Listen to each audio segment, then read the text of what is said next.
nakita niyo po dito sa ilalim, yung tracheostomy na ganyan, kadalasan po meron pa pong inner tube po yan na tinatanggal, nililinis po. Tapos yung mga 'pag nililinis po yan, may chance maliit ang chance na magbabara po siya kasi nalilinis po siya. Ngayon po kapag 'pag nagbabara po siya at naglilinis po siya, mas safer kay mommy 'no? Ah, ang gusto ho ng team po natin ngayon is makahanap po ng clearance at maglagay po tayo ng ganito. Kapag gumaling naman po siya at nag-improve naman po, anytime puwede naman po siyang tanggalin. Tapos isasara ng tape yung lalamunan para magsara po at magdidikit po siya mag-isa. So, yun nga po, yun yung mga parang pros and cons ng ganitong mga situation.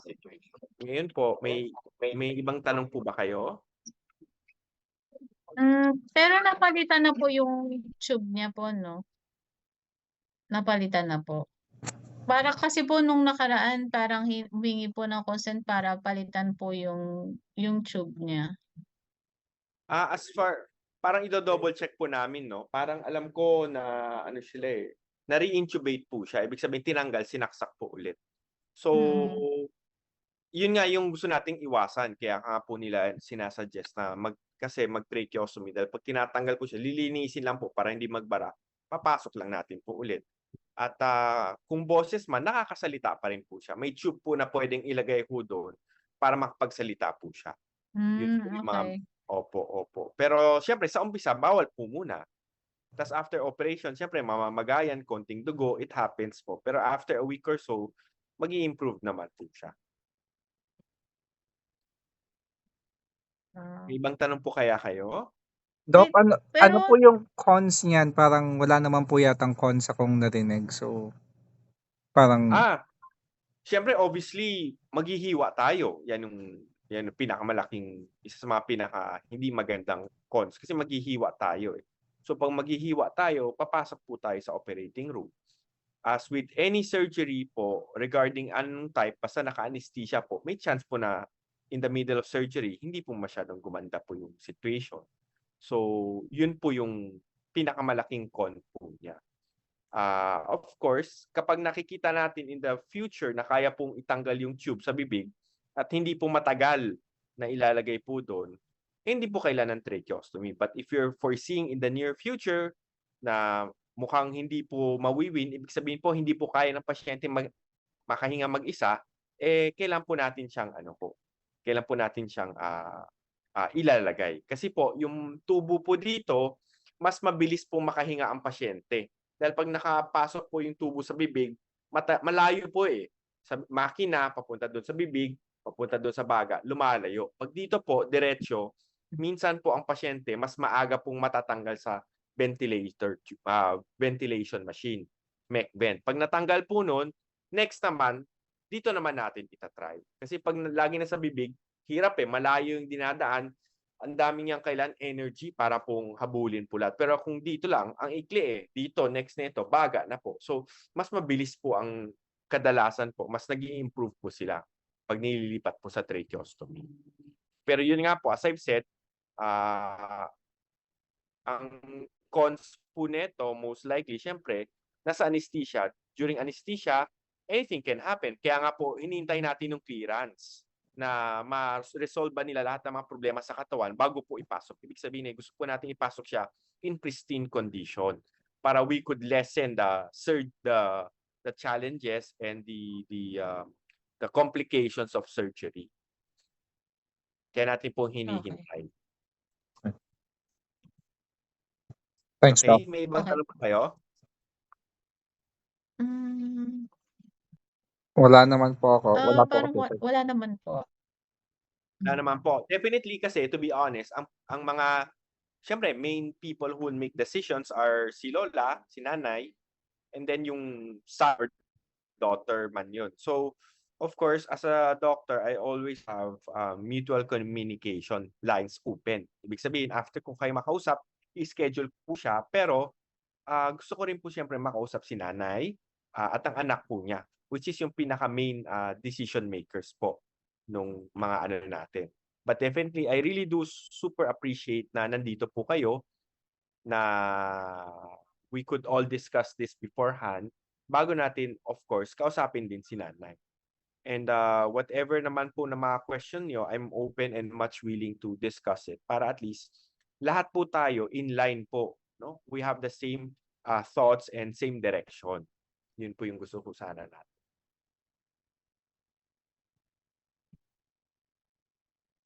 May Yes, ibang kanina tanong po kasi kaya kayo? nandiyan po kasi yung mother namin. And tomorrow po kasi baka po pumunta na sila sa Quezon. Ano po ba? Pwede po ba kayong daanan tomorrow for her to discuss it with her personally, or Definitely, we could just definitely. What time po kayo pupunta ng Quezon si Nan? Ano po nga ang pangalan ng nanay natin? Norma po, Norma. Norma. Si Nanay Norma po ba? Kailan po pupunta ng Quezon? Anong oras Yes. po kaya? Dapat na ngayon. Ang alam ko parang ngayon sila lalabas na ng Oo. Manila. Pero yun naman yung reason ko ba't ko gusto na rin ipa-record para at least masesend na rin sa kanya.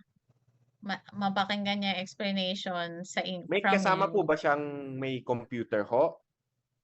Ini-screen record Ngayon ko na. wala po eh. Ate, ni-record So ko na. isesend ko na lang sa kanya yung recording na lang if ever. Pwede naman siya kausapin over the phone. Pwede, may Viber po ba si nanay? Medyo hindi po Hindi po kasi kasi- techie eh. Sige, anong oras po kaya aalis si nanay sa papuntang Quezon? Baka nakaalis na. Mga mga before lunch po siguro, mga 11, 12. Before lunch, morning po. I can drop, I'll make plans, I'll adjust and I'll drop by morning. I'll cancel the things I'll do. Teka lang, may opera kasi ako eh. Pero makakalabas naman po ako. So, malapit lang naman po. Opo. Should we advise her na to drop by po sa hospital para makausap niyo po? Ano po bang purpose, to get her consent or Explain. explain lang po kay ma'am sa mother namin? Yes po. Number one, of course, being a physician, hindi po transactional po ang po natin, ang relationship po natin, no?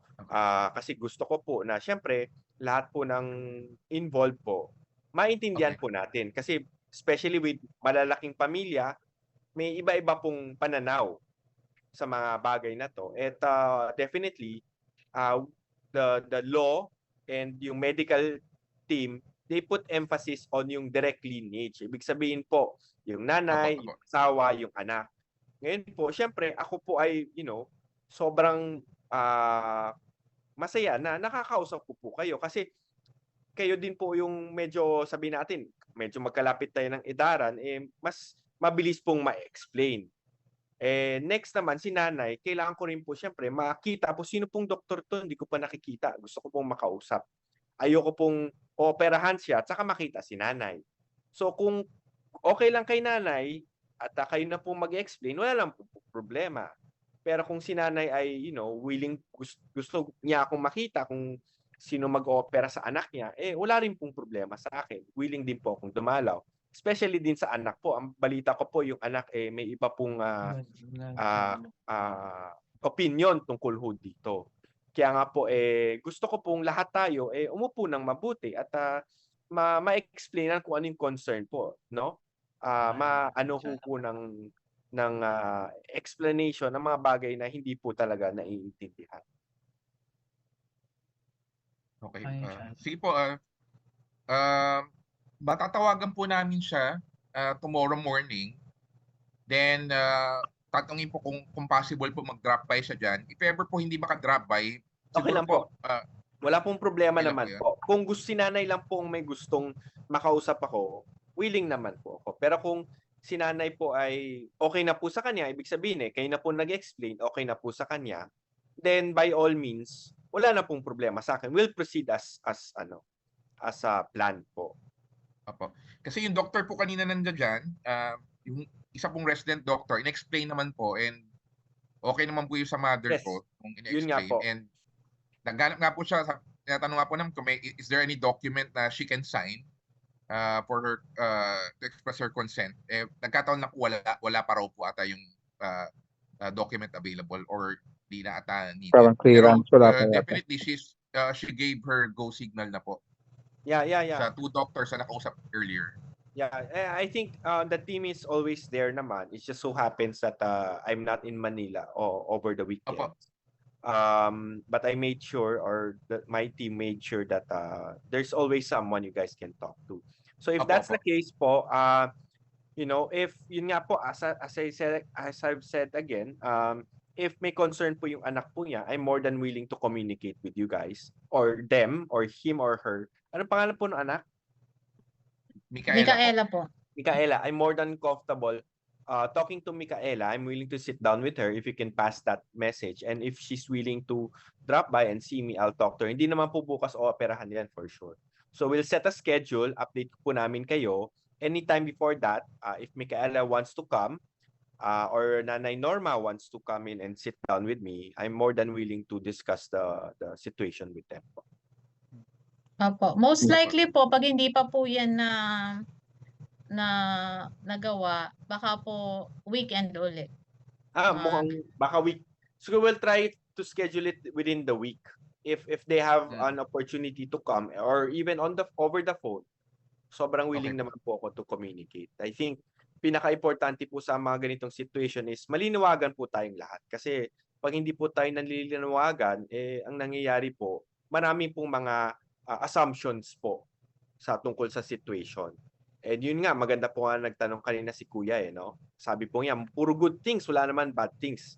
So, as I've said to Kuya Dan, ang importante po, malinawagan po siya. So, in-explain ko yung mga negative side, mga pros and cons. So, maganda nga po nagtatanong, nag-uusap po tayo. Okay. Sige po. Thank you po, Doc. Siguro na lang kung wala na si Mama dito sa Manila, I mean, pa-schedule natin kay Willie, pinaka best option na lang kay Mama is i-messenger na lang din ako, mag-video call na lang din sila para If ever po, Doc, pwede po available po po ba kayo yan? Messenger. Messenger Facebook pwede Messenger. or di kasi ako masyadong gumagamit ng Facebook pero pwedeng Viber or ibang we can talk through Medium. there. It's not a problem. Okay. If may concern po siya, especially if the daughter has any concern, I would be more than willing to sit down and talk with everyone again. And as long as you guys are not comfortable, we'll make sure that every question is answered. Ano So po best within the channel week, to reach out to you, Doc? The best so channel po within yung the week text po message? yun? Wait lang po. Within the week is fine. I mean, within the week yung procedure magagawa or aabot pa siya ng weekend? We'll have to wait for the clearance muna. So, I'll make a temporary schedule within the week. Hopefully, we can do it by Wednesday or Tuesday. And then, titignan natin if the medicine will give clearance. If they would give clearance, Dr. Adelara, they would give clearance, then, most likely we will have to do on the said schedule. Pag wala namang clearance, then we'll just wait another few more days. Okay. Okay. Sige, offline na lang natin pag-usapan how Mama can talk to doctor kung she needs to talk to pa. Pero more likely naman we have her consent para si Micaela lang ang kailangan makipag-usap kay Doc. Pero we'll talk about it offline. Baka masyado natin ni-install pa si Doc. No. Don't worry about it. I don't think na mga situations na to is should be rushed. No? Huwag kayong mag-alala. I take as much time as you want. I'll leave you with the duty phone number. Number po kasi kadalasan minsan pag na may message po ako, hindi po nako-contact dahil sa loob ng operating room. Pero ito, more or less 24/7, may mag-reply naman. Huwag naman pong sobrang after midnight. But most of the time, meron. Sige po. Ito pong number, 0925. Pwede po pa-type po sa chat para makapag ko na lang po. Sa-type po ng kasama po natin, ha? Okay po. Tapos, kung magsiset kayo ng meeting ulit, we can do that. We can set the meeting, I'll give another link or even Viber, pwede din man po dun sa phone na yan. Before kayo umuwi, I leave you with more, my email also. I'll type in my email also para sure.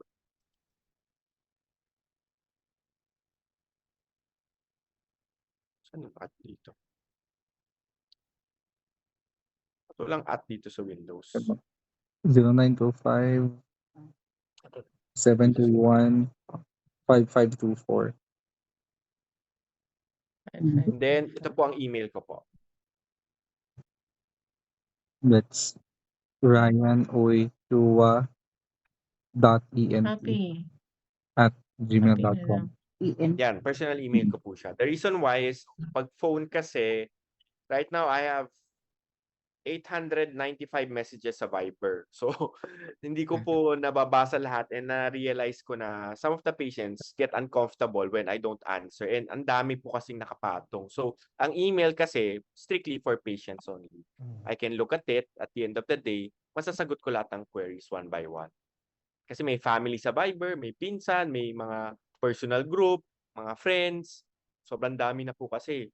Kaya na umaapaw na po siya. Kaya mas maganda na lang po email or yung duty phone. Okay po? Thanks, Doc. Sige po. Okay. Appreciate po. Thank you po. Thank you po. Okay. Maraming salamat Thank you. po. Thank you po. Thank you, Okay, Doc. thank Good night. you. Okay po.